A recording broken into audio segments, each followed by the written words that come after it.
ইমানটারে মজবুত করো। বলে কেমন মজবুত? বলে সাহাবায়ে কেরামের ইমানের সাথে তোমার ইমানটা মিলায় রাখো। সাহাবায়ে কেরাম খানাও খাইছেন, ঘুমাইছেন, বাজার করছেন, ব্যবসা করেছেন, চাকরি করেছেন, আবার জেহাদে গেছেন, স্ত্রীর হক, সন্তানের হক, প্রতিবেশীর হক আদায় করেছেন, আবার রাতের বেলা সারা রাত নামাজে কাটাইছেন। ঠিক নি? তাদের মতো ইখলাস আসেনি কারো? আমিনু কামা আমানান নাস। দুনিয়ার মুমিনেরা সাহাবাদের ইমানের মতো ইমানটারে মজবুত করো। এক সাহাবী আবু হুরায়রা রাদিয়াল্লাহু তাআলা আনহুর কাছে বলেন, নবীজির জীবনে তো আপনি অনেক কাছে ছিলেন, একটা হাদিস আমাদের শুনাইবেন। আবু হুরায়রা রাদিয়াল্লাহু তাআলা আনহু বলেন, বসো, আমি হাদিস শুনাইতেছি। আবু হুরায়রা রাদিয়াল্লাহু তাআলা আনহু বলতেছেন, আমার নবী একটা হাদিস শুনাইছেন। এমন সময় একটা নির্জন জায়গার ভিতরে নবী আর আমি আবু হুরায়রা ছাড়া কেউ নাই। এ কইয়েই একটা চিৎকার দিয়া বেহুশ হয়ে পড়ে গেছে। আবার কিছুক্ষণ পর হুঁশে আসলেন, ভাইজান হাদিসটা শুনাবেন। আবু হুরায়রা বলেন, রহমতের নবী আমার সামনে একটা হাদিস শুনাইছেন, কেউ ছিল না। রহমতের নবী আর আমি আবু হুরায়রা ছাড়া আর ওই ঘরের মধ্যে কেউ ছিল না। নবী সুন্দর করে আমাকে হাদিসটা বুঝাইয়া বুঝাইয়া বলেছেন। এ বলে আবার বেহুশ হয়ে পড়েছে। আবার হুঁশে আসছেন, আবার বেহুশ হয়ে গেছেন। এইভাবে তিনবার বেহুশ হওয়ার পর চতুর্থবার বলে, শুনো, আবু হুরায়রা কান্না করে আর বলে, নবী একটা হাদিস শুনাইছেন, কিয়ামতের দিন যেদিন কায়েম হয়ে যাবে, আপন বলতে কেউ থাকবে না। ওই দিন তিনটা ব্যক্তিকে আমার আল্লাহ ডাকবেন তার আদালতে। একজন হবে শহীদ, আর একজন হবে আলেম মাওলানা, আর একজন হবে দানবীর দান টান করনেওয়ালা। আল্লাহ তাআলা শহীদের ডাক দিয়া বলবে, এই বান্দা, তুই আমার রাস্তায় শহীদ হয়েছো, গলা কাটাইছো, আমি তোরে অনেক মর্যাদা দিলাম, বলো কি করেছো? কয় শহীদ। বলে কেন হয়েছো? বলে আল্লাহ আপনার জন্য। কয় না, আমি তো কলবের খবর জানি। দুনিয়ার মানুষ সব দেইখা বিচার করে উপরের জিনিস, আর আমি কলব দেইখা বিচার করি। দুনিয়ার মানুষ জানে তুমি একজন শহীদ, তুমি বীর মুজাহিদ, এইটা টাইটেল পাওয়ার জন্য। আমি আল্লাহ তোমার কলবের খবর জানি। তুমি আমার মোহাব্বতে শহীদ হও নাই, মানুষ তোমাকে বীর যোদ্ধা বলবে, এই জন্য তুমি যুদ্ধের ময়দানে আসছো, বীর যোদ্ধা টাইটেল নেওয়ার জন্য। দুনিয়াতে তা পেয়ে গেছো। আমার আল্লাহ তখন ডাকবেন, নবী বলতেছেন আবু হুরায়রাকে, আল্লাহ ডাকবেন, এর জাহান্নামের ফেরেশতারা কই? এই শহীদের হাতের মধ্যে জাহান্নামের হ্যান্ডকাপ লাগা, জাহান্নামের মধ্যে নিয়ে যাও। এটা দুনিয়াতে মানুষকে ধোঁকা দিছে, আমার জন্য কোনো আমল করে নাই। মাওলানাদের ডাকবে, মাওলানা, তোমারে আমি এলেম দিলাম, ব্রেন দিলাম, তুমি এলেম কেন শিখে কি করেছো? বলবে আল্লাহ, কোরআন তেলাওয়াত করেছি, মানুষের বয়ান করেছি। এটা তো মানুষের কাছে তুমি কারি সাহেব, মাওলানা সাহেবের টাইটেল পাওয়ার জন্য। তোমারে সবাই দাওয়াত দিবে, হাদিয়া দিবে, সম্মান করবে। এটা দুনিয়ায় পাইছো। আমি তোর কলবের হালাত জানি, তুই আমার জন্য কিছু করো নাই। এ জাহান্নামের ফেরেশতা, এই মাওলানাকে ধর, জাহান্নামের হ্যান্ডকাপ হাতের মধ্যে লাগাও। জাহান্নামের হ্যান্ডকাপ লাগায়া টানতে টানতে জাহান্নামের দিকে নিয়ে যাওয়া হবে। তৃতীয় ব্যক্তি দানবীর। আল্লাহ বলবে, বান্দা তোরে আমি অনেক টাকার মালিক বানাইছি, গরিবের মতো কষ্টের জীবন আমি তোরে দেই নাই। বল আমার কি আদায় করেছো টাকা পাইয়া, সম্পদ পাইয়া? বলবে আল্লাহ মাদ্রাসায় দান করেছি, মসজিদে গরিব এতিম অসহায়দের দান করেছি। বলে কেন? বলে তোমার জন্য। কয় না না, আমি তো তোর অন্তরের হালাত জানি। তুই দান করেছো, মানুষ তোরে দানবীর বলবে, তোর নামটা নেম প্লেটে লাগায় দিবে, তোর চেয়ারে বসায় সম্মান দিবে।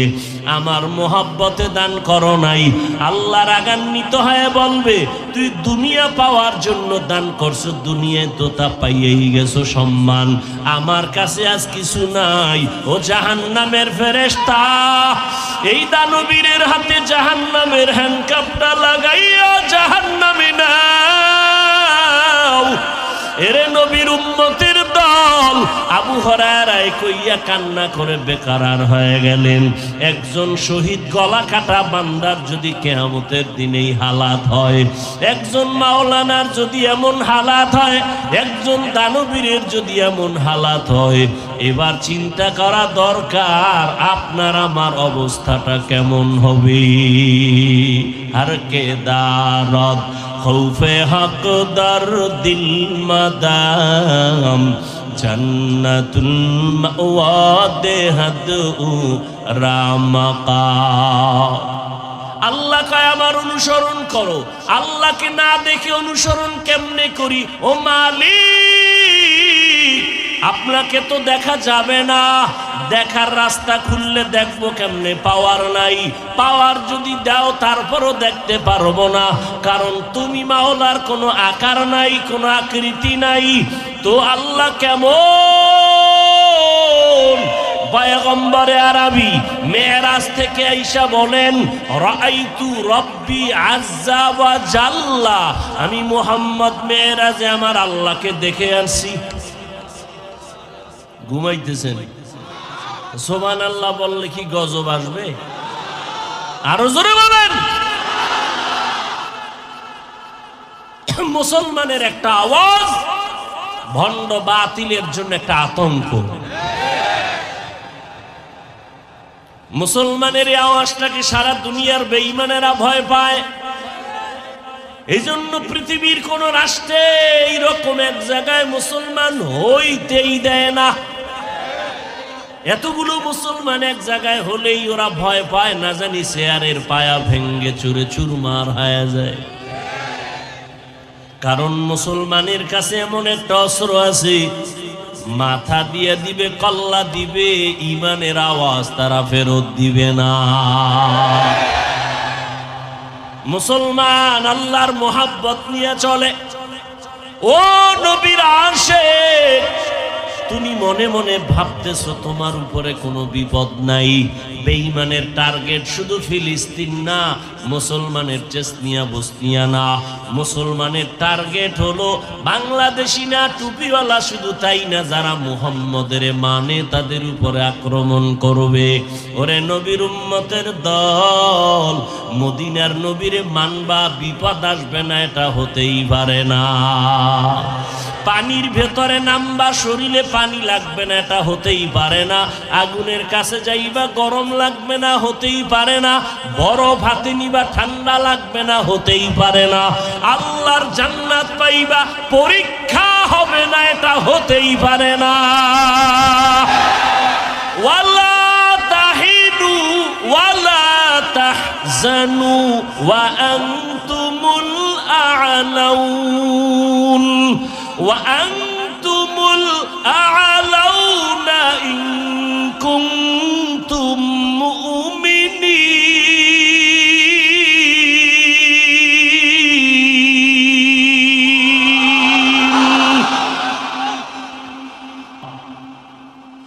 এজন্য আল্লাহ বলেন আমার ভয় অন্তরে জমা করো, জবানকে হেফাজত করো।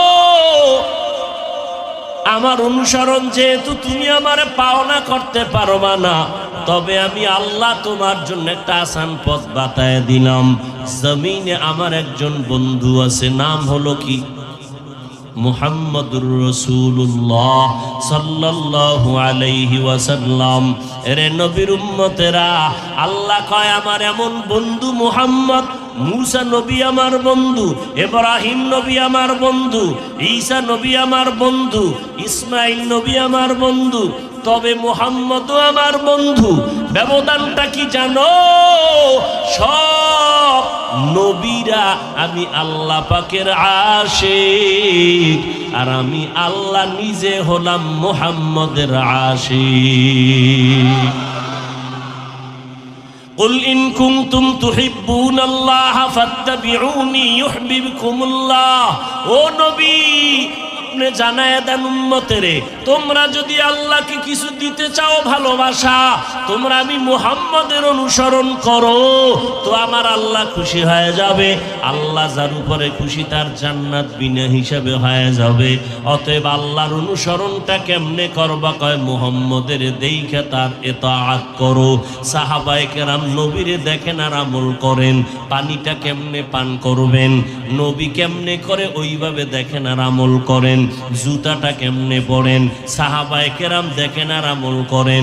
নবী দইরা দইরা দইরা দইরা শিখায় নখ কেমনে কাটবা, পানি কেমনে পান করবা, বাথরুমে কেমনে যাইবা, পানি কেমনে ব্যবহার করবা, বাথরুমে গিয়া কেমনে বসবা। নবী দইরা দইরা সব কিছু শিখাইতেছেন। বাথরুমে যখন যাইবা বাম পা দিয়া ঢুকবা, আগে দোয়া পড়বা, কোনো দোয়া পারো না বিসমিল্লাহ পড়ে ঢুকবা। খালি মাথায় যাইবা না, খালি পায়ে যাইবা না, যাইয়া বাথরুমে হাঁটুর উপরে তুমি কাপড় উঠাইবা না। এবং যখন বসবা বাম পায়ের উপরে ভর করে বসবা। এইভাবে নবী শিখাইতেছেন। নবী জুতা পরিয়া নামাজের ইমামতিতে দাঁড়াইলেন, সাহাবায়ে কেরাম জুতা পরে নামাজে দাঁড়ালেন। হঠাৎ নামাজের মধ্যখানে নবী জুতা খুলে ফেললেন, সাহাবায়ে কেরাম জুতা খুলে ফেললেন। নামাজ শেষে নবী বললেন, ও সাহাবায়ে কেরাম, আপনারা জুতা খুললেন কেন? বলে ইয়া রাসূলুল্লাহ, আপনি জুতা খুলেছেন এই জন্য জুতা আমরাও খুলেছি। নবী বলেন, আমি তো এমনি খুলি নাই, নামাজের মধ্যে জিবরাইল আমিন এসে হাজির হয়ে গেছেন। জিবরাইল এসে বলেন, পয়গম্বর আপনার জুতার নিচে নাপাক, নাপাক নিয়ে নামাজ হবে না, জুতা খুলে ফেলেন। জিবরাইল আমিন বলার পর আমি আমার জুতা খুলে ফেললাম। আমি যদি নামাজের আগে জানতাম আমার জুতার নিচে নাপাক, নাপাক জুতা নিয়ে নামাজে দাঁড়াইতাম না। আমি আগে কেন জানি না? কারণ আমি আলিমুল গাইবের মালিক না। গাইবের মালিক কে? কুল লা ইয়ালামু মান ফিস সামাওয়াতি ওয়াল আরদিল গায়বা ইল্লাল্লাহ। হে নবী, জানায়া দেন আসমানের বাসিন্দারা কেউ গায়েব জানে না, জমিনের বাসিন্দারা কেউ গায়েব জানে না। একমাত্র গায়েবের মালিক কে? একমাত্র আমার আল্লাহ। নবীকে দেইখা সাহাবায়ে কেরাম অনুসরণ করেন। আমরা তো আল্লাহরেও পেলাম না, নবীরেও পেলাম না, আবু হানিফারেও পেলাম না, ইমাম বুখারীরেও পেলাম না। কিয়ামতের আগে আর কোনোদিন আবু বকরকেও আমরা পাবো না, ওমরেরও পাবো না। পাবো? আমাদের উপায় কি? না আল্লাহরে পাইলাম, না নবীরে দেখতে পারলাম। নবী মাঝে মাঝে আপনাদের গোয়ালন্দ আইয়ে না? হ্যাঁ হ্যাঁ, কত উল্টা পাল্টা আওয়াজ। এরে নবীর উম্মতের দল। অনেকে স্টেজের মধ্যে আলাদা চেয়ার রাখে, নবী এসে এখানে বসবেন। ওরে নবী যদি আসেন মদিনার থেকে, শুধু দেহ আসবে নাকি রুহু আসবে না? দোনোটা। যদি কও নবীর দেহ আসবে রুহু আসবে না, এটা অসম্ভব। যদি বলো দেহ আসবে না রুহু আসবে, তো মদিনায় নবীর লাশটা থাকবে, রুহু ব্যতীত লাশ, এটাও কোনো দিন হতে পারে না। যদি বলো নবী পুরাটা আসবেন দেহ আর রুহু নিয়া, তো মদিনা খালি, এটাও কোনো দিন সম্ভব না। এগুলো সব মূর্খতার বহির প্রকাশ। আমার নবীকে আর দেখা যাবে না, তো আমাদের উপায় কি? নবীও বিদায় বেলা বলে গেলেন, আরে উম্মতের দল, আমি বিদায় নিয়ে গেলাম, তোমরা অনুসরণ আমার করতে গিয়ে যারা আমারে পাইবা না, জমিনে আমি মুহাম্মদের একদল বন্ধু আছে, ওই বন্ধুদের অনুসরণ করবা। বন্ধুদের দেওয়া অনুসরণ করলে আমি রসুল খুশি, আর আমি রসুল যদি খুশি হয়ে যায় আমার আল্লাহ খুশি। আল্লাহ যার উপরে খুশি তার জান্নাতে ঢুকতে কোনো পারমিশন লাগবে না। জমিনে আল্লাহর বন্ধু আমার নবী, আর আমার নবীর বন্ধু কিয়ামত পর্যন্ত এক দল। কয় দল? এক দল, একজন না, এক দল। তারা আর কেউ না, উলামায়ে আহলে হক। কারা তারা? বলেন বলেন সবাই। উলামায়ে আহলে হক। আহলে হক শব্দ বলবেন কারণ এই জমিনের মধ্যে উলামাদের নামে এক দল আছে, বিশাল বাহিনী, তারা আহলে বাতিল। তারা কি? আহলে বাতিল। এক আলেম আপনাদের পদ্মার এই পাশে, পুরা ঠিকানা বলবো না, নামের সে আগে মুফতিও লাগায়। সেই আলেম এক বাচ্চা নিয়ে আসছে, নাম রাখবে বা দোয়া নিবে।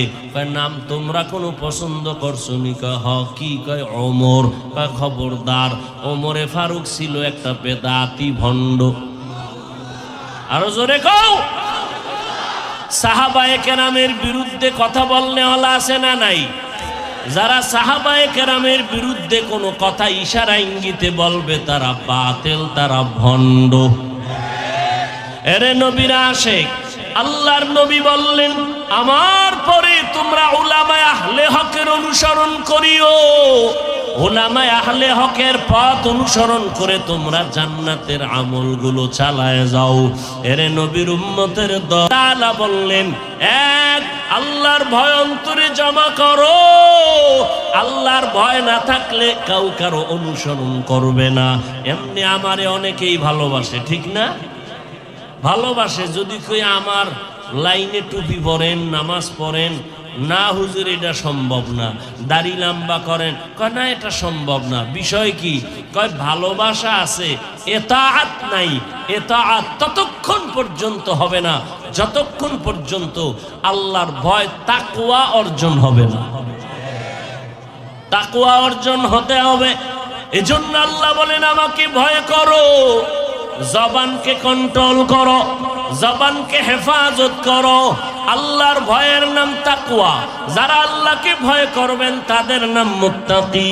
ও ভাইজানেরা ভালো করে বুঝেন, বেশি বেশি তাসবিহ টানার নাম তাকওয়া না, বেশি বেশি জিকির করার নাম তাকওয়া না, বেশি বেশি জায়নামাজে বসে থাকার নাম তাকওয়া না।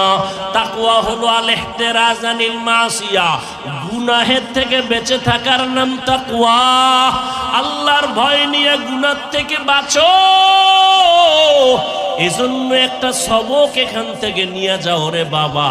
জীবনে নেক আমল করতে পারি আর না পারি, গুনার আর কোনো কাজ করব না।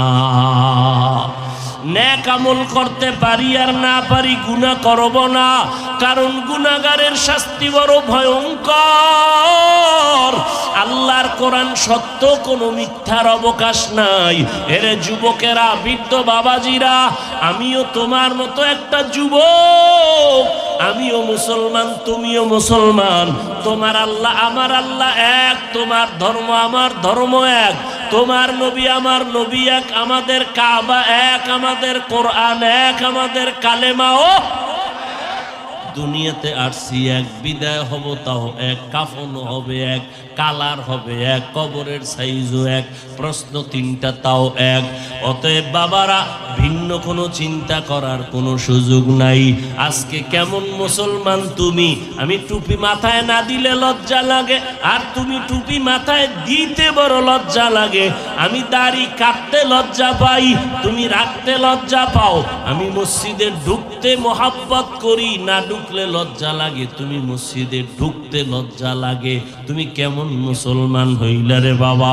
অথচ তোমার মতো কত যুবক জীবনে মাদ্রাসায় পড়ে নাই, স্কুল কলেজে পড়ে, চাকরি করে, ব্যবসা করে, একবেলার নামাজও বাদ দেয় না। মিথ্যা বললাম? বাবা তুমি কেন পারবা না? তোমার মতো যুবক তাকায় দেখো এই জমিনের মধ্যে ব্যবসা করে, চাকরি করে, র্যাব আর্মি পুলিশ বিডিআরের চাকরি করে, নামাজ ছাড়ে না। নদীর মধ্যে মাছ ধরে, নামাজ ছাড়ে না। তোমার মতো বান্দা ময়দানে কৃষি কাজ করে, নামাজ ছাড়ে না। গাড়ি চালায়, ড্রাইভারি করে, নামাজ ছাড়ে না। তুমি কেন পারবা না? ও বুড়া বাবাজিরা, আপনাদের মতো কত বুড়া হাতে লাঠি নিয়ে মসজিদে গিয়া নামাজ পড়ে, কষ্ট করে, নামাজ ছাড়ে না। আপনারা কেন পারবেন না? ও ঘরের যুবতী বোনেরা, আপনাদের মতো কত বোন 5 বেলার নামাজ পড়ে, স্কুল কলেজে পড়িয়াও মোবাইলে অযথা সময় নষ্ট করে না, নিজের সতীত্ব ধরে রাখিয়া চলে, মা বাবার খেদমত করে। আপনারা কেন পারবেন না? ও পর্দার আড়ালের আম্মা জানেরা, আপনার মতো কত মা এই অঞ্চলে ঘুরলে, তালাশ করলে পাওয়া যাবে, তাহাজ্জুদ নামাজও পড়ে, 5 ওয়াক্ত নামাজ পড়ে, স্বামীর মাল হেফাজত করে এবং সন্তানগুলোকে আদর্শওয়ালা বানানোর জন্য চেষ্টা করে। এরে আম্মা জানেরা, আপনাদের এত মর্যাদা, আপনারা কেন এই মর্যাদার রাস্তা থেকে কেন আপনারা বের হয়ে ভিন্ন দিকে দৌড়ান? ভিন্ন দিকে তো শান্তি নাই। এই বুঝটা আপনার অন্তরে আসবে না যতদিন আল্লাহর ভয় আপনার ভেতরে না আসবে। এই ভয়টা যার অন্তরে আসছে, তারাই আমার মাওলার মোলাকাতের রাস্তা পেয়েছে। ঈসা নবীর মা মারিয়াম আলাইহিস সালাম এতটা দামি, কিয়ামতের দিন জান্নাতের ভেতরে আমার নবীর সাথে বিবাহের বন্ধন হয়ে যাবে। এরে পর্দার আড়ালের আম্মা জানেরা, যেই ফেরাউন আল্লাহর সাথে বেঈমানি করিয়া নিজে চেয়ারে বসিয়া এরপরে বলে আমি বড় খোদা, শুধু খোদাই দাবি করে নাই, আনা রব্বুকুমুল আ'লা, আমার মতো বড় খোদা কেউ নাই। এই ফেরাউনের ঘরে স্ত্রী নাম কি? আসিয়া। আল্লাহ তারে এমন ভাবে কবুল করেছেন, ওই আসিয়া একদিন চিরুনি দিয়া মাথা আছড়ায়, হঠাৎ চিরুনিটা মাটির মধ্যে পড়ে গেল, উঠাইতে গিয়া আল্লাহর নাম জবানে বের হয়ে গেল। ফেরাউন পাশে দাঁড়াইয়া হঠাৎ করে শুনে, তুমি কার নাম নিলা? কয় আল্লাহর। আর গোপন রেখে লাভ নাই। এইবার ফেরাউন কয় আমি তো তোমার খোদা। কয় না, আমি তো মুসা নবীর খোদার উপর ঈমান এনেছি, এতদিন আমি গোপন রেখেছিলাম, এখন আর গোপন রাখার কোনো সুযোগ নাই, যেহেতু প্রকাশ হয়েই গেছি আর এটা বন্ধ করা যাবে না।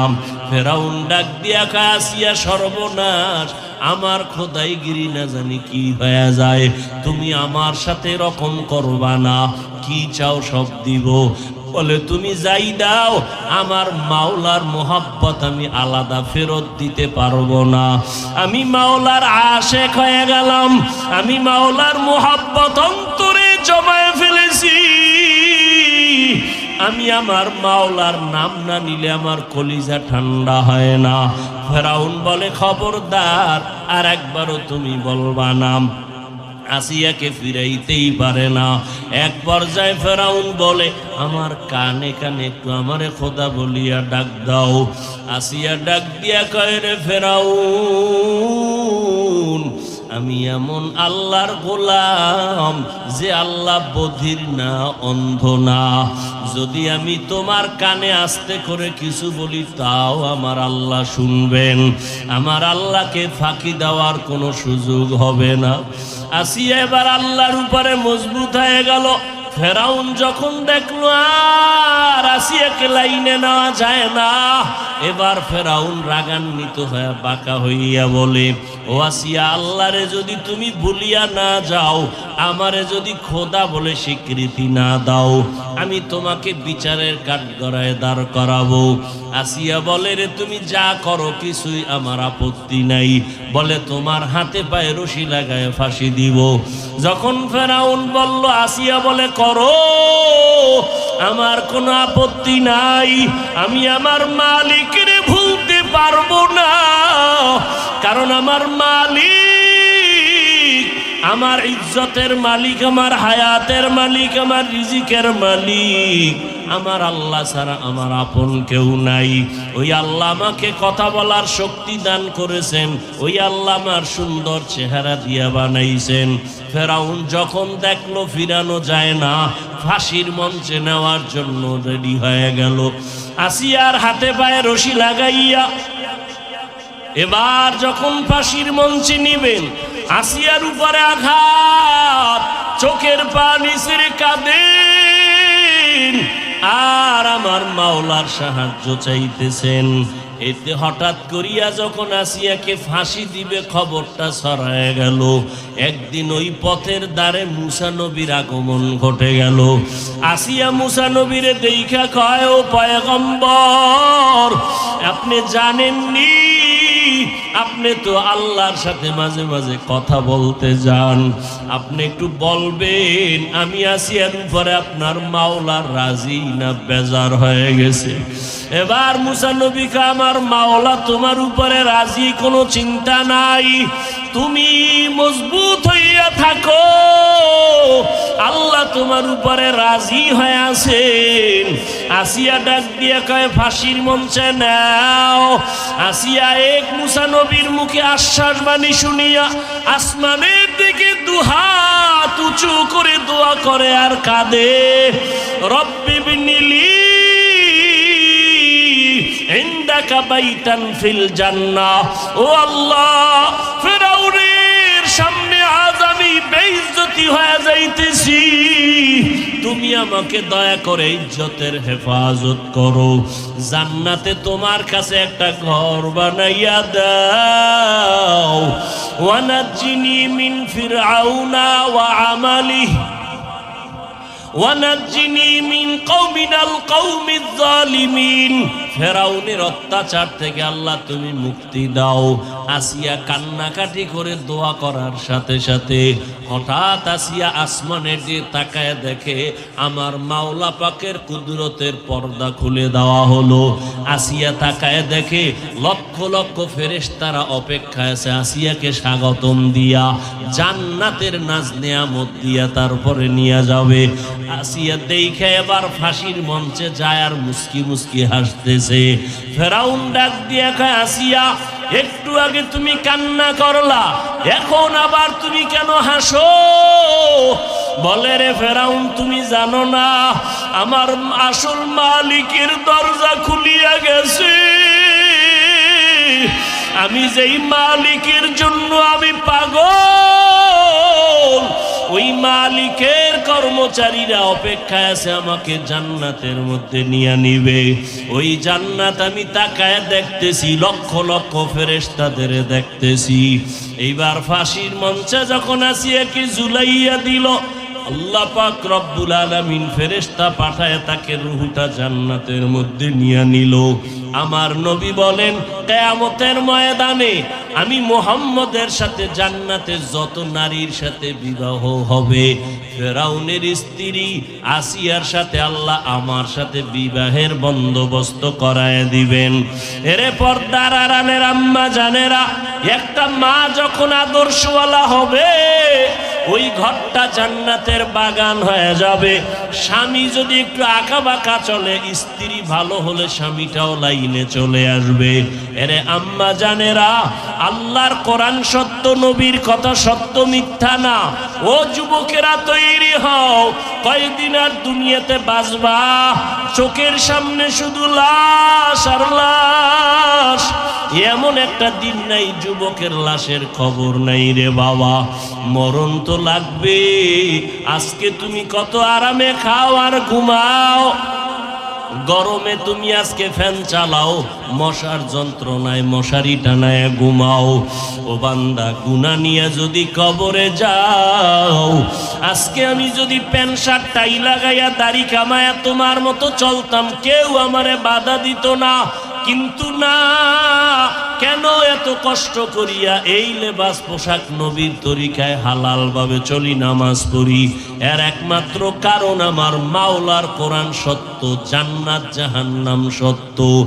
গুনাহ নিয়ে যারা কবরে যাবে তাদের আযাব হবে সত্য, নেক আমল নিয়ে যারা যাবে তাদের কবর জান্নাত হবে সত্য। এরে নবীর উম্মতের দল, আজকে যদি মনে করো কবরে কোনো আযাব হবে না, যদি এটা সত্যই হয় তো তুমিও বাঁচলা, আমিও মুক্তি পেয়ে যাব, কিন্তু সত্য না।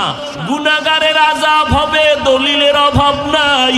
আর কবরে গিয়া যদি দেখো বেনামাজির কবরে জাহান্নামের আযাব, তখন বলো বাবা তোমার উপায় কি হবে, আমার উপায় কি হবে? আজকে কত সম্মান, কত স্লোগান, কত চেয়ার, কত খানার আয়োজন।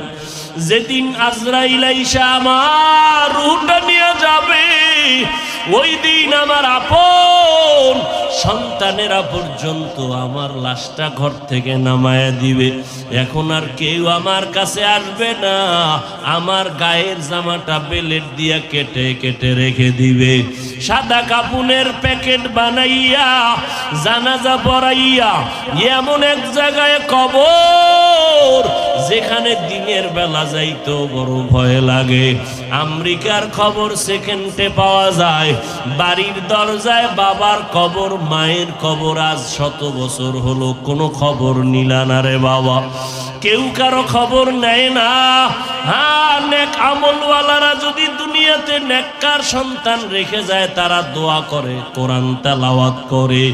আর যারা সন্তানেরও নেক আমলওয়ালা বানাইলা না, নিজেরাও নেক আমল করলা না, এই অবস্থায় যদি আজরাইলের হাতে ধরা খেয়ে যাও, আর ওই অন্ধকার কবরে যখন শুয়াইয়া সবাই পাড়াইয়া মাটি দিয়ে চলে যাবে, ওই কবরে 3টা প্রশ্ন করার জন্য যখন 2 জন ফেরেশতা হাজির হবে, ওই গুনাহগার নাফরমান বলবে হা হা লা আদরি, আফসোস আমি কিছুই জানি না, কিছুই জানি না।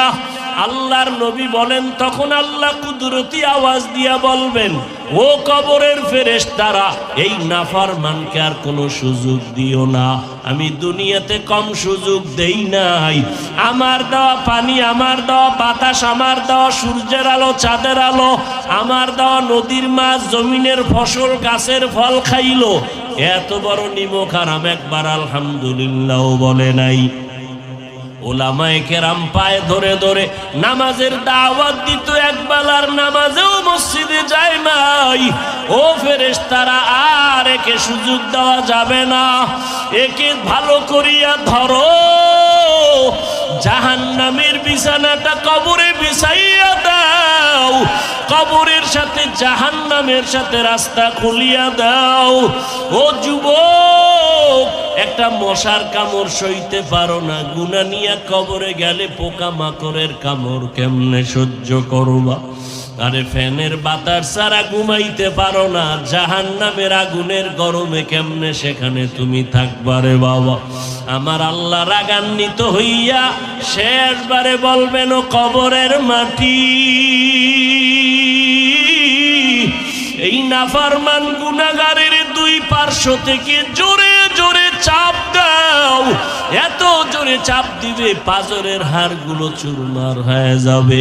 আম্মা জান আয়েশা রাদিয়াল্লাহু আনহা বলেন, আমি একদিন তাকায় দেখি যেই নবীর কোনো গুনাহ নাই, যেই নবী এত দামি, যার কোনো তুলনা নাই, আমার হুজরায় বসে বসে গুনগুন করে কান্না করেন। আমি বললাম, ও নবী কেন কাঁদেন? আমি আয়েশা কি কোনো বেয়াদবি করেছি? বলে না, করো নাই। ও নবী তো কেন কাঁদেন? আল্লাহর নবী বলেন, ও আয়েশা, কিয়ামতের ময়দানের ভয়ঙ্কর অবস্থা আমার মনে পড়েছে, এই জন্য কান্না করি। ও আয়েশা, জানো না কিয়ামতের দিন কে পীর কে মুরিদ কোনো ভেদাভেদ থাকবে না, সবাই উলঙ্গ দাঁড়াবে। হাসরের ময়দানে সবাই উলঙ্গ হয়ে দাঁড়ায় যাবে। একদিকে জাহান্নামের আগুনের আওয়াজ, একদিকে ওদিকে সূর্যের গরম। গুনাহগার নাফরমানের মাথাগুলো টাস টাস করিয়া ফেটে যাবে, পায়খানার রাস্তা দিয়া পেটের নাড়ি ভুঁড়িগুলো পড়তে থাকবে। ওই সময় নবীরা পর্যন্ত বেকারার হয়ে যাবেন, উম্মতের ভুলিয়া গিয়া নাফসি নাফসি বলে কাঁদবেন। আল্লাহর কাছে ক্ষমা চাইতে থাকবেন। ওই সময় কি হালাত হবে? আপন আপন কেউ পরিচয় দিবে না, মা সন্তানের পরিচয় দিবে না, সন্তান মায়ের পরিচয় দিবে না। ওই ভয়ঙ্কর হালাতের সময় আমার উম্মতের কি উপায় হবে? সমস্ত নবীরা নাফসি নাফসি বলে কাঁদবেন। ঈসা নবীর কাছে উম্মতেরা যাবে, বলবে আমি পারবো না, আমার অবস্থা নিয়ে আমি আজকে বেকার হয়ে গেলাম। উম্মতেরা শেষ সময় আমি মুহাম্মদের কাছে যখন আসবে, আমি তখন নাফসি নাফসি বলে কাঁদবো না, আমি তখন মাকামে মাহমুদ আল্লাহর কুদরতের দ্বারে সিজদায় পড়ে কান্না শুরু করব আর বলবো উম্মতি উম্মতি রব্বি হাবলি উম্মতি। আমার উম্মতের কি হালাত হবে? আমার কান্না দেখে আল্লাহ বলবেন নবী আর কাঁদবেন না, আমি কান্না সহ্য করতে পারি না। আল্লাহর নবী বলেন তখন আমি বলবো আল্লাহ আমার একটা উম্মত যেন জাহান্নামে না যায়। আয় আল্লাহ জাহান্নামে থাকলে আমি জান্নাতের ভেতরে যাব না। এরে নবীর উম্মতের দল, আমার নবীকে আল্লাহ বলবেন আপনি একটা উম্মত থাকলো বাছাই করে করে জান্নাতের দিকে নিয়ে যান। আমার নবী উম্মতগুলো নিয়ে হাউজে কাউসারের কিনারায় দাঁড় করায় লাইনে পানি পান করাবেন।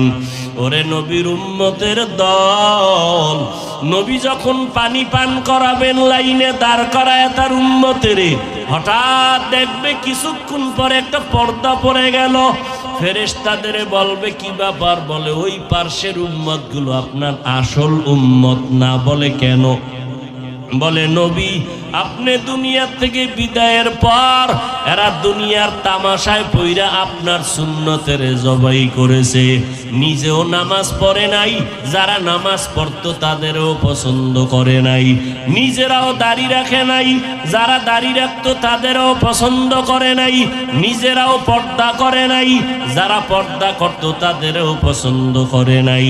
এরা আপনার ওই উম্মত। নবী তখন বলবেন সহকান সহকা লিমান গাইয়ারা মিন বাদি, উম্মত বের হয়ে যাও, তোমরা আমার উম্মত না, আমার পরে আমার আদর্শকে তোমরা বিকৃত করেছো। নবী যদি তাড়ায়া দেয় জান্নাতে যাওয়ার কোনো উপায় হবে না। আল্লাহ বলবে এদের জাহান্নামের শিকল লাগাইয়া এরপরে এদের বাম হাতে আমলনামা দেওয়া হবে। আল্লাহ আমলনামা গুনাহগারের এমন ভাবে দিবেন, আল্লাহ বলবে জাহান্নামের ফেরেশতারা এই নাফরমান বেনামাজি গুনাহগারের বুকের মাঝে ছিদ্র করে দাও। বাম হাতটা বুকের ছিদ্র দিয়ে ঢুকাইয়া পেছন থেকে বের করো, পিঠের দিক থেকে হাতটা বের করবে। আল্লাহ তাআলা বাম হাতে আমলনামা দিয়া বলবেন ইকরা কিতাবাকা কাফা বিনাফসিকাল ইয়াউমা আলাইকা হাসিবা। ফেরেশতারা বলবে আল্লাহ চেহারা একদিকে হাত ভিন্ন ভিন্নে। আল্লাহ রাগান্বিত হয়ে বলবেন এই গুনাহগারের ঘাটটা ধরিয়া মোচড় দিয়া পিছনে ফিরাইয়া দাও। জাহান্নামের আযাব সহ্য করা যাবে না রে বাবা, আমার মাওলার কথা বিশ্বাস করিও না রে বাবা। হেদায়েতের মালিক আমার আল্লাহ, একটা সেকেন্ডের আযাব সহ্য করতে পারবা না।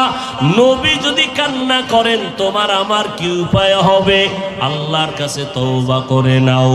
ও যুবকেরা, স্কুলে কলেজে পড়িয়াও তো তোমার মতো বান্দা নামাজির অভাব নাই। মনেরে বুঝাও রে মন, কয়দিন আর গুনাহ করব? আল্লাহ তো তাকায়া সব দেখতেছেন। আল্লাহর কাছে ক্ষমা চাও আর বলো হে মালিক, জীবনে গুনাহ করে করে জীবনটা নষ্ট করে ফেলেছি। মানুষ আমাকে মাওলানা বলে, কিন্তু আমি জানি আমার মতো গুনাহগার কেউ নাই। গুনার কারণে আমার হাত না পাক, আমার জিহ্বা না পাক, আমার অন্তর না পাক। আয় আল্লাহ তওবার নিয়ত করে ফেললাম, আর গুনাহ করব না, নামাজ ছাড়ব না, দাড়ি কাটবো না, বেপরদায় চলবো না, মা বাবাকে কষ্ট দিব না, উলামায়ে কেরামের বিরোধিতা করব না, নবীর তরিকার বাহিরে চলবো না, দেশ জাতির বিরুদ্ধে কোনো ষড়যন্ত্র করব না। সবার কপালে তওবা নসিব হবে না। আবু জাহাল 13 বছর নবীর বয়ান শুনিয়াও কালেমা পড়ে না, আর ওদিকে ওমর নবীর গর্দান কাটতে আসিয়া কালেমাওয়ালা মুসলমান হয়ে গেল। এই জমিনে আবু জাহালের মতো শক্ত অন্তরের মানুষগুলো জীবনে হেদায়েতে আসবে না। এরা বয়ানের পরেও বাজে কথা বলিয়া নিজের গুনার পাল্লাটা ভারী করবে। আর যারা ওমরের মেজাজওয়ালা, ময়দানে বসার পর গুনার কথা যখন স্মরণ হবে চোখের পানি বের হওয়া শুরু হয়ে যাবে, তখন মনে মনে নিবিড়ে কাঁদবে আর বলবে, ও দয়ার মালিক, এই ময়দান থেকে গুনাহগার বানাইয়া ফিরাইয়া দিও না। গুনাহ নিয়া ময়দানে ঢুকছি আর গুনাহ নিয়া বাসায় যাব না, গুনাহ নিয়া কবরে গেলে আযাব সইতে পারবো না রে আল্লাহ। ও যুবক, ও পর্দার আড়ালের মা, ও বৃদ্ধ বাবাজিরা, আমার মাওলাকে অন্তর দিয়া ডাকো আর মনে মনে তওবা করো। মরিয়া গেল আর নামাজ ছাড়বা না, বেপরদায় চলবা না, দাড়ি কাটবা না, মা বাবার বেয়াদবি করবা না, উলামায়ে কেরামের পরামর্শ নিয়া নবীর সুন্নাত অনুযায়ী জীবনকে চালাবা। তওবা করার মতো যদি নিয়ত হয়, মুনাফিকি যদি অন্তরে না থাকে, খাঁটি তওবার নিয়ত যাদের আছে দুটো হাত আল্লাহকে দেখাইয়া দাও। আয় আল্লাহ, হাতগুলো কবুল করে নেন। আয় আল্লাহ, তওবা কবুল করে নেন। তওবার উপরে মজবুত হইয়া চলার মতো তৌফিক দান করেন, আমিন। আলহামদুলিল্লাহি রাব্বিল আলামিন, والصلاة والسلام على سيد الأنبياء والمرسلين وعلى آله وأصحابه أجمعين يا أرحم الراحمين يا أرحم الراحمين يا أرحم الراحمين رب ارحمهما كما ربياني صغيرا اللهم إنك عفو كريم تحب العفو فاعف عنا اللهم إنا نسألك رضاك والجنة ونعوذ بك من سخطك والنار اللهم اكفناهم بما شئت اللهم إنا نجعلك في نحورهم ونعوذ بك من شرورهم إنا كفيناك المستهزئين اللهم إنا نعوذ بك من البرص والجنون والجذام وسيء الأسقام ও দয়ার মালিক কুদরতের নজর দিয়া তাকায় দেখেন এই গভীর রাত কত উলামায়ে কেরামরা হাজির আয় আল্লাহ কত সাদা দাড়িওয়ালা মুরব্বীরা হাজির কত ব্যবসায়ী কত চাকরিজীবীরা হাত তুলেছে আমার কলিজার কত যুবক আমার কলিজার ছাত্র ভাই পর্দার আড়ালে কত মা বোনেরা হাত তুলেছে আয় আল্লাহ আমরা সবাই জাহান্নামের আসামি গুনার কারণে আজ জীবনটা নষ্ট করে ফেলেছি আয় আল্লাহ দুনিয়ার সমস্ত বাড়িওয়ালাদের দরজা বন্ধ আপনার রহমতের দরজা তো খোলা গুনার কারণে দিলটা পাথর চোখে পানি নাই কান্নাওয়ালা চক্ষু দান করেন আল্লাহ কান্নাওয়ালা চক্ষু দান করেন কান্নাওয়ালা চক্ষু দান করেন দুনিয়াতে যেদিন আসছিলাম মা বাবায় কত আনন্দ করেছিলেন আজকে সেই জীবনটা গুনার কারণে না পাক। আমার গুনার খবর আমার মা জানে না, বাবাই জানে না, ভাই বোনেরা কেউ জানে না। আমার অপরাধের খবর আমার আপনজনেরা যদি জানতো, কেউ আমাকে মোহাব্বতের নজরে দেখতো না। ও আল্লাহ, আপনি কত দয়ার মালিক।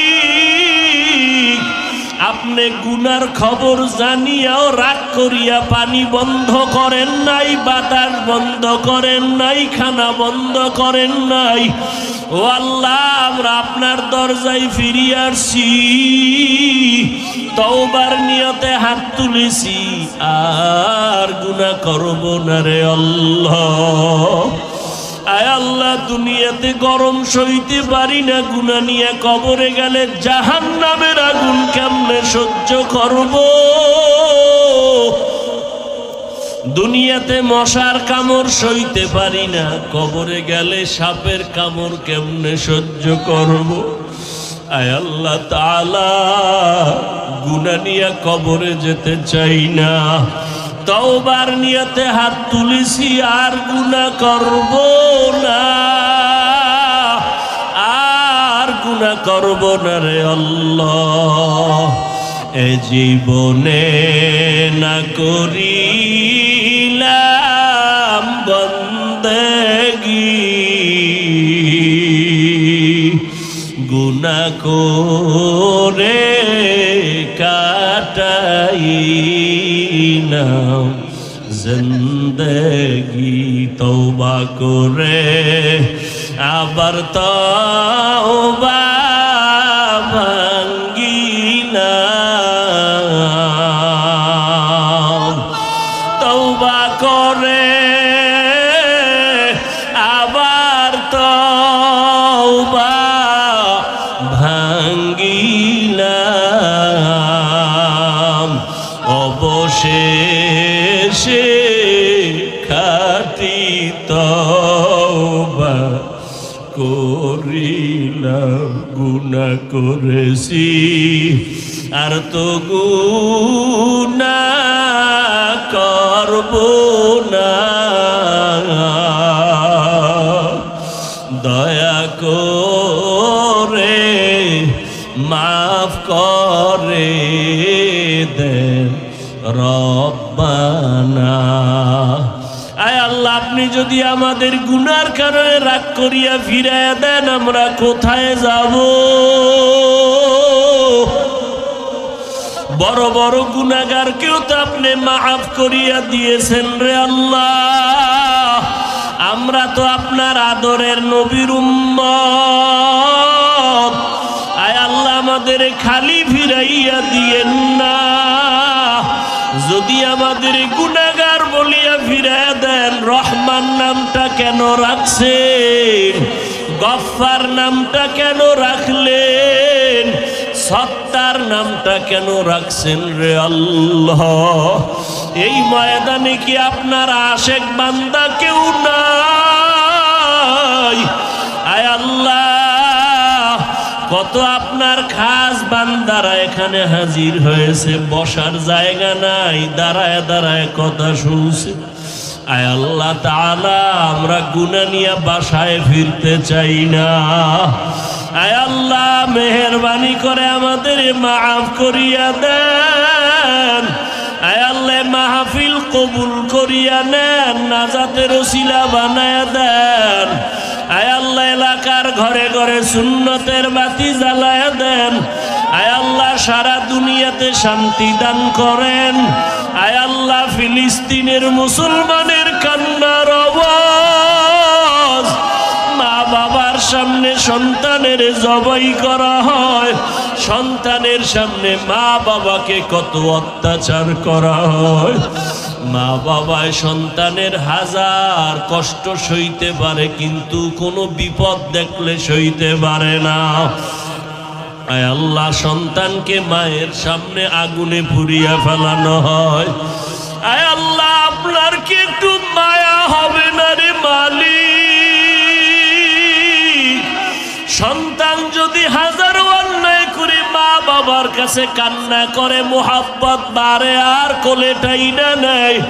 ওরে ছাত্র যদি অন্যায় করে হঠাৎ কান্না করে উস্তাদের সামনে দাঁড়াইলে কান্নার কারণে উস্তাদের মোহাব্বত বাড়ে, কোলেটাই না নেয়।